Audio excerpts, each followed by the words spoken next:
Rain had been coming down all day like it was on a mission. Heavy raindrops slammed against the windows in waves, and the sky outside was a smear of grey and black, the kind of day that makes you feel sorry for the people who have to go outside.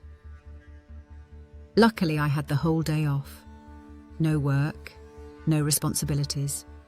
Just a quiet, wet Saturday in my 2-bedroom house near the edge of town. The kind of place where the neighbours wave but rarely talk. I'd planned a lazy day, video games, junk food, and a movie night with friends. At around 4, Dave and Sarah arrived, old high school friends.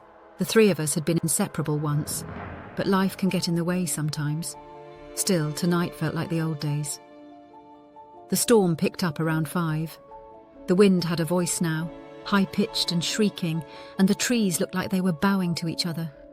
Thunder rolled in long, slow waves, and lightning flickered like faulty fluorescent lights. We made dinner, frozen pizza and microwave popcorn, gourmet style, and then we queued up some 80s slasher movie Sarah picked.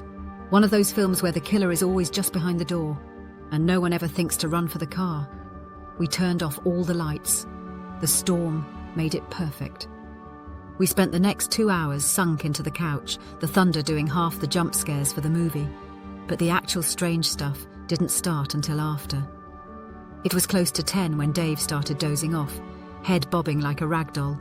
Sarah was scrolling TikTok, the pale blue light from her phone making her look ghostly. I got up to stretch, my spine cracking like dry wood.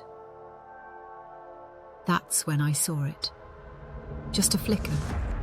Something dark moving down the hallway near the baseboards, fast, like a shadow had slipped away just as I looked. I froze. "Did you guys see that?" I asked, voice a little too sharp for the quietness of the moment. Dave mumbled, not quite awake. Sarah glanced up and looked a little irritated. "See what?" I got up and walked slowly toward the hallway. Nothing there. "Must have been the lightning," I muttered. "Or the movie." "Uh-huh," Sarah said. Her eyes quickly returned to her phone. Back in the kitchen, I stared out the window while the tap filled my water glass. The trees were whirling in the wind, the roads practically rivers. We don't get many storms like this around here, but tonight's storm was in rare form. I sat back down. The movie had ended, but the mood hadn't lifted. The room felt off, like it had grown smaller somehow. Then I saw it again. Behind the TV this time, something moving. Not big, but not small enough to ignore. Just a blink of motion, like someone peeking around the edge of the entertainment centre and pulling back just before I could focus on it. "Did you see that?" I snapped, pointing. Sarah jumped, dropping her phone. "What the hell, dude?" she said angrily. "Behind the TV, something moved," I said, hoping that I didn't sound crazy. "I didn't see anything," Sarah said, looking annoyed. Dave stirred. "What's going on?" "Nothing," I lied. I thought I saw something." Sarah gave me a look, the kind that says you're creeping me out, and not in a fun way. Dave then looked at Sarah and asked, "Is he freaking out from the movie?" Sarah giggled and said, "I think so." After about an hour of yawns and waning conversation, Dave got a second wind and decided to watch the Lord of the Rings trilogy. "I have the remote," he said, "to rule all remotes." Sarah said there was no way she could stay up that long after working all day, so she was going to call it a night and was going to crash upstairs.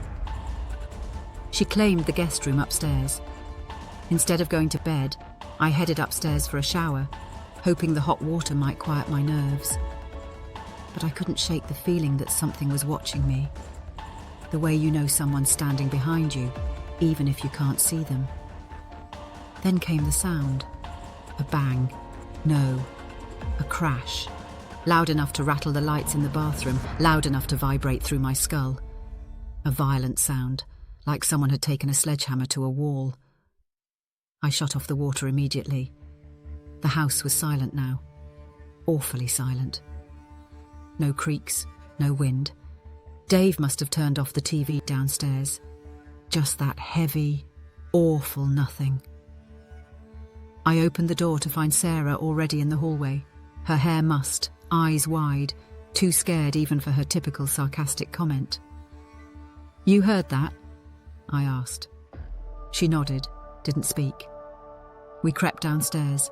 No jokes, no banter, just silence and the thud of our footsteps on the hardwood. Dave met us at the bottom of the stairs, pale and pointing to the back of the house, acting like he had something to say but not able to find the words. The back door was open, but not just open, destroyed. Hanging by one hinge. The wood around the frame was splintered like something huge had just burst through the door. We stared at it for a long time. Then we ran. Upstairs, bathroom, door locked. I called 911 with shaking fingers, told them someone had broken in, was maybe still in. The cops arrived fast, flashing lights reflecting against the rain-slick streets. They swept the house. Nothing. No footprints, no mud, no sign of forced entry, except the door. One of the officers, a young guy with a buzz cut and too many tattoos, studied it closely. "This didn't break inward," he said slowly, pointing out how the pieces from the door frame were arrayed on the back porch. "This door was busted out from the inside, like someone slammed into it open hard enough to rip it out of the frame."